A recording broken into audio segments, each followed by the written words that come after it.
కానీ ఒక రకంగా మంచిదే. ఎందుకంటే ఎప్పుడైనా సరే జీవితంలో నార్మల్గా ప్రతిరోజు అన్ని సవ్యంగా సాగుతుంటే జీవితం విలువ అర్థం కాదు. ఎప్పుడు కూడా మనకి మన చుట్టూ ఉండే మనుషుల విలువ తెలవాలన్నా, లేదా ఒక నాయకుడు విలువ తెలవాలన్నా, ఇంకోవైపు ఒక ప్రతినాయకుడు ఉంటేనే దాని విలువ అర్థమవుతుంది. ఈరోజు అదే జరుగుతూ ఉంది తెలంగాణలో. ఎందుకంటే గుర్రం విలువ తెలవాలంటే అప్పుడప్పుడు గాడిదని కూడా చూడాలి కదా.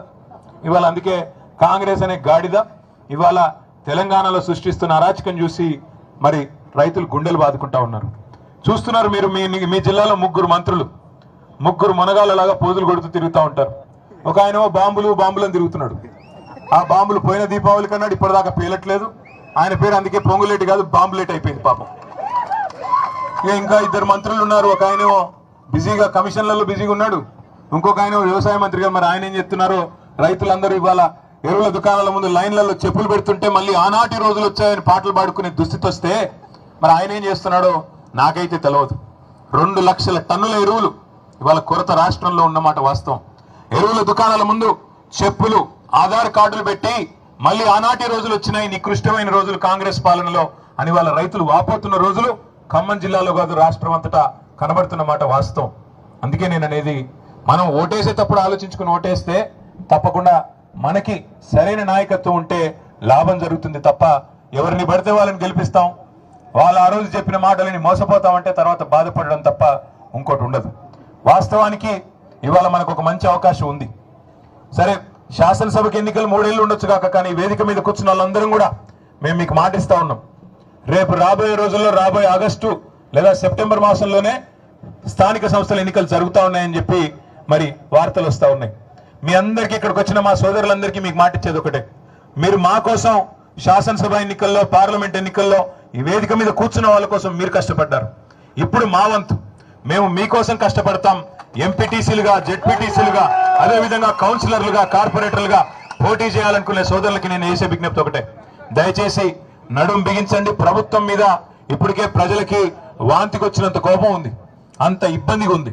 మరి అట్లాంటప్పుడు దీన్ని కనుక మనం సరిగా వాడుకుంటే ఖచ్చితంగా ఖమ్మం జిల్లా పరిషత్తు, అదేవిధంగా కొత్తగూడెం భద్రాద్రి జిల్లా పరిషత్తు కూడా మనం గెలిచేదానికి అవకాశం ఉంది.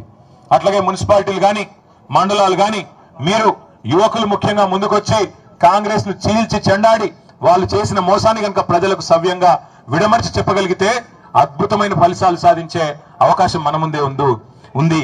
ఎందుకంటే మీ జిల్లాలోనే ఈ అవకాశం ఎక్కువ ఉంది. ఎందుకంటే గొప్ప ఆశతో, ఏదో చేస్తుంది కాంగ్రెస్ అనే ఒక ఆశతో మీ జిల్లాలో ఆ పార్టీకి 9 సీట్లు కట్టబెట్టారు. గెలిచిన మన ఒక ఎమ్మెల్యే కూడా వాళ్ళలోనే కలుపుకున్నారు. ఇప్పుడు మొత్తానికి 10కి 10 వాళ్ళే ఉన్నారు. అదేవిధంగా ఎంపీ గారు కూడా వాళ్ళే గెలిచారు. కాబట్టి మనం అడిగే హక్కు మనకు ఉంది. ఈరోజు ప్రధాన ప్రతిపక్షంగా ఖచ్చితంగా ప్రజల పక్షాన అడిగే హక్కు మనకే ఉంది. ఎందుకు అంటే ఇచ్చిన ప్రతి మాట నెరవేర్చేదాకా ఎన్ని అక్రమ కేసులు పెట్టినా, ఎన్ని రకాల అపసవ్యపు మాటలు మాట్లాడినా, ఎన్ని రకాల డైవర్షన్ పాలిటిక్స్ చేసినా వదిలిపెట్టే సమస్య లేదు. రేవంత్ రెడ్డి భరతం పట్టే బాధ్యత, కాంగ్రెస్ భరతం పట్టే బాధ్యత మనందరం సమిష్టిగా తీసుకుందాం. రేపు ఇక్కడ గులాబీ జెండా ఎగరేసి ఖమ్మం జిల్లాలో ముగ్గురు మంత్రులున్నా వాళ్ళ వల్ల ఏమి కాదు, ప్రజాబలం ముందు ఎవరైనా సరే తల ఒగ్గక తప్పదు అనే సందేశాన్ని రేపు ఖమ్మం జిల్లా నుంచే ఇద్దాం. దానికోసం వాళ్ళు డబ్బులు బాగా ఉండొచ్చు, వాళ్ళకి డబ్బులు పంచి గెలుస్తామనే అభిప్రాయం ఉండొచ్చు. ప్రజలు మేము మాల మీద డబ్బులు కొడితే మాకే ఓటు గుద్దుతారు, మొన్న గుద్దలేదా ఇప్పుడు అట్లే ఇస్తారులే అనుకోవచ్చు. కానీ ఖచ్చితంగా మనం గనక గట్టిగా మరి ప్రజల తరపున కాంగ్రెస్ మోసాన్ని ఎండగట్టే విధంగా గ్రామాన మీరందరూ మరొక కేసీఆర్ లాగా కథానాయకులై కదిలితే తప్పకుండా ఖమ్మంలో, అదేవిధంగా కొత్తగూడెంలో మనకి 2 జిల్లాల్లో కూడా మంచి అవకాశం ఉంది. తప్పకుండా నేను జిల్లా నాయకత్వాన్ని కూడా కోరుతా ఉన్నా, నియోజకవర్గాల ఇన్ఛార్జీలను కూడా కోరుతా ఉన్నా. నియోజకవర్గాల వారీగా, మండలాల వారీగా మనం సమావేశాలు ప్రారంభించుకున్నాం. ఇప్పటికీ కొన్ని చోట్ల, చేయని చోట్ల అది కూడా కంప్లీట్ చేసుకుందాం. మరి రాబోయే రోజుల్లో ఆగస్టు, సెప్టెంబర్లో ఎన్నికలు వస్తా ఉన్నాయి అంటున్నారు కాబట్టి పార్టీ వైపు నుంచి మీకు సంపూర్ణ సహకారం ఉంటుంది. మెటీరియల్ కూడా మొత్తం పార్టీ నుంచే వస్తుంది. ఎంతో సహాయ సహకారాలు కూడా మీకు అందరికీ అందుతాయి.